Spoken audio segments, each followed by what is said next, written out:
दिन में 4 बार गौमूत्र ग्रहण कीजिए तो भी कैंसर जैसी बीमारी को भी गौमूत्र ठीक करता है।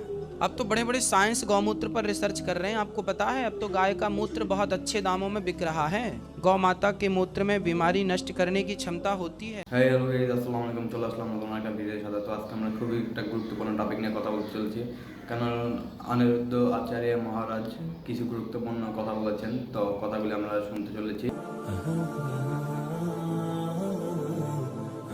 आर्यन इटनाकर का प्रश्न है आप श्री का, गुरुजी एक बार आपने बोला था कि गौमाता की सेवा करने से सभी की सेवा मानी जाती है और गौमूत्र में सोने की मात्रा पाई जाती है। क्या गौमाता के मूत्र में बीमारी नष्ट करने की क्षमता होती है? हाँ जी, अब तो साइंस भी, वैज्ञानिक भी, मेडिकल साइंस भी रिसर्च कर रहा है। गाय के मूत्र के फायदे, कैंसर की बीमारी इस धरती पे नहीं है। थेरेपी दे दे के डॉक्टर मार और डालते हैं। तो कैंसर की बीमारी का यदि कोई इलाज है तो केवल हल्दी 2 चम्मच सवेरे, 1 चम्मच सवेरे हल्दी खाओ, 1 चम्मच शाम को कच्ची हल्दी खा के पानी पियो और दिन में 4 बार गौमूत्र ग्रहण कीजिए तो भी कैंसर जैसी बीमारी को भी गौमूत्र ठीक करता है। अब तो बड़े बड़े साइंस गौमूत्र पर रिसर्च कर रहे हैं। आपको पता है अब तो गाय का मूत्र बहुत अच्छे दामों में बिक रहा है। बड़ी बड़ी ताकतें तैयार हो रही हैं। बड़ी बड़ी मेडिकल के जो लोग हैं, मेडिकल साइंस के, वो सब गौमूत्र पर रिसर्च कर रहे हैं गहरी गहरी। तो प्राकृतिक सैनिटाइजर भी है गौमूत्र। सारे बैक्टीरियाओं को मारने की ताकत गौमूत्र में है प्रत्यक्ष रूप से।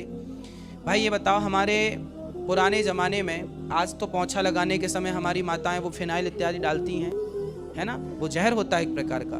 लेकिन पुराने ज़माने में हमारे यहाँ गोबर से ही तो घर लीपा जाता था। तो गोबर और गौमूत्र होता था, उसी में गाय मूत्र करती थी, वही गोबर होता था, उसको मिला के लोग लीपते थे। तो वह भी तो एक प्रकार का एंटीबायोटिक था कि सारे बैक्टीरियाओं को मार करके एक स्वच्छता आती थी और एक सुगंध निकलती थी, है ना, उस गाय के मूत्र से। और गाय के संसार के हर व्यक्ति के, चाहे पशु हो या व्यक्ति, उसके मूत्र से दुर्गंध निकलती है, पर एक गाय का मूत्र ऐसा है जिसके मूत्र से भी खुशबू निकलती है।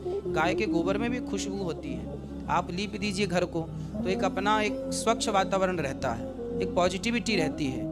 आपने कभी अनुभव किया हो कि नहीं? हम तो अपनी आंखों से, हम तो खुद गाय के गोबर से आंगन को कई बार लीपा करते थे।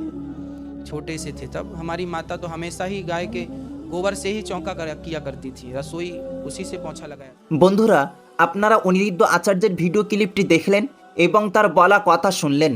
এবার আমি আপনাদের সাথে আরেকটি ভিডিও ক্লিপ শেয়ার করব, যেটাতে সন্ন্যাসী ব্যক্তি বাবা রামদেবকে বলা হয় যে একজন মৌলবী ব্যক্তি বলেছিল হিন্দুরা সব কিছুতে গোমূত্র ব্যবহার করে থাকে আর মুসলমানদের জন্য গোমূত্র হারাম করা হয়েছে। এ কথার উত্তরে বাবা রামদেব বলেন মুসলমানদের কোরআন শরীফেও গোমূত্র তাদের জন্য ঔষধ হিসেবে ব্যাখ্যা দেওয়া হয়েছে। তবে বন্ধুরা, আদৌ পবিত্র কোরআন শরীফ বা হাদিসের কোনো জায়গায় মুসলমানদের গোমূত্র বা উটের মূত্র পান করার হুকুম দেওয়া হয়েছে কি না, বা দেওয়া হলেও তা কেন এবং কোন পরিস্থিতিতে দেওয়া হয়েছে, সেটা আমি আপনাদের সাথে প্রমাণসহ এই ভিডিওতে বিস্তারিতভাবে তুলে ধরব। এ প্রশ্নের উত্তরের জন্য আমি আপনাদের সাথে একজন বিখ্যাত ইসলামিক স্কলার মুফতি তারিক মাসুদের একটি ভিডিও ক্লিপ শেয়ার করব, যেটাতে তিনি কোরআন ও হাদিসের আলোকে মুসলমানদের গোমূত্র বা উটের মূত্র পান করার বিষয়টি আলোচনা করছেন। আপনারা মুফতি তারিক মাসুদের ভিডিও ক্লিপটি দেখুন। सही है, बुखारी सही मुस्लिम की हदीस है। कबीला उरनिहीन के कुछ लोग आए थे, वो असल में थे मुनाफिक, और वो सहाबा को धोखे से ले गए, उन्होंने ले जाके कत्ल कर दिया। तो जब वो मदीना आए थे तो उनके पेट में दर्द था, तकलीफ़ थी, पेट फूलने लगे थे। उनके आप सल्लल्लाहु अलैहि वसल्लम ने हुक्म दिया, इशरबू मिन अलबानिहा व अबवालिहा, इनको ऊँटों का दूध पिलाओ और पेशाब, बॉल की जमा अबवाल आती है। तो इस हदीस की बेस पे बाज़ फ़ुक़हा इसके कायल हैं कि ऊँट का पेशाब हलाल है और बीमारी में पिया भी जा सकता है। लेकिन इमाम अबू हनीफ़ा और बाज़ दूसरे फ़ुक़हा इस तरफ गए हैं कि ऊँट का पेशाब भी इसी तरह हराम है जैसे दूसरे जानवरों का पेशाब हराम, और बिल्कुल इसी तरह नापाक है जैसे दूसरे जानवरों का पेशाब नापाक है। और इसके दलाइल भी बहुत वाज़े हैं कि नबी सल्लल्लाहु अलैहि वसल्लम ने हुक्म दिया, इस्तंज़िहू मिनल बौल फ़इन्न आम्मत अज़ाबिल क़ब्रि मिन्हु। आप सल्लल्लाहु अलैहि वसल्लम ने फरमाया पेशाब से बचो, यानी छींटों से भी बचने का हुक्म दिया, और फरमाया कि अक्सर अज़ाब क़ब्र पेशाब की वजह से होता है। तो इसमें आपने फ़र्क नहीं किया कि किसका पेशाब, हर किस्म का पेशाब इसमें दाखिल है। दूसरी बात यह कि इस हदीस से अगर ये साबित होता कि पेशाब ऊँट का इस्लाम में हलाल है या पिया भी जा सकता है, तो सहाबा ने किसी ने तो इस हदीस पर अमल किया होता। हम देखते हैं कि इसके बाद भी हमें कोई ऐसी हदीस नहीं मिलती जिसमें ऊँट का पेशाब पीने का कोई जिक्र हो, और किसी सहाबी का कोई एक वाक़या भी हमें ऐसा नहीं मिलता। हालांकि पेट की बीमारियाँ तो थी उस दौर में भी और बाद में भी हुई हैं, किसी ने भी नहीं पिया।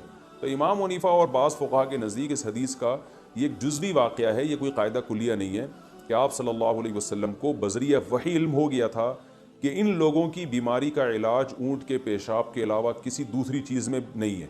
तो जाहिर है जब कोई शख्स मर रहा हो और उसे पता हो कि मेरा इलाज इसके अलावा किसी और चीज़ में नहीं है, तो जान बचाने के लिए नापाक चीज़ भी खाई जा सकती है, हराम चीज़ भी खाई जा सकती है। इस पर उम्मत का तकरीबन इत्तिफाक है। तो नापाक होने के बावजूद चूँकि उनकी बीमारी का इलाज ऊँट के पेशाब के अलावा किसी और चीज़ में नहीं था, और ये बात आप सल्लल्लाहु अलैहि वसल्लम को बज़रिया वही पता चली होगी, वही का दरवाज़ा खुला हुआ था, अब वही का दरवाज़ा बंद है। तो अब अगर कोई डॉक्टर किसी को कहता है कि आपकी बीमारी का इलाज पेशाब ऊँट के पेशाब के अलावा किसी भी चीज़ में नहीं है, तो उसके लिए हलाल है। बल्कि अगर कोई मेडिकल साइंस ये कहती है कि आपके बीमारी का इलाज गाय के पेशाब या फलां जानवर के निजासत के अलावा किसी भी चीज़ में नहीं है, तो ये भी जायज़ है, क्योंकि जान बचाना फ़र्ज़ है। लेकिन मेडिकल साइंस फ़िलहाल ऐसा कहती नहीं है। तो इसलिए जब तक कोई डॉक्टर रिकमेंड ना करे आपको और यकीन ना हो कि इसका इलाज इसके अलावा किसी और चीज़ में नहीं है, तो आप उस वक्त तक पेशाब नहीं पी सकते, क्योंकि नजस है, हराम है। और हलाल चीज़ों से हमें पहले हुक्म है कि हम दवा करें।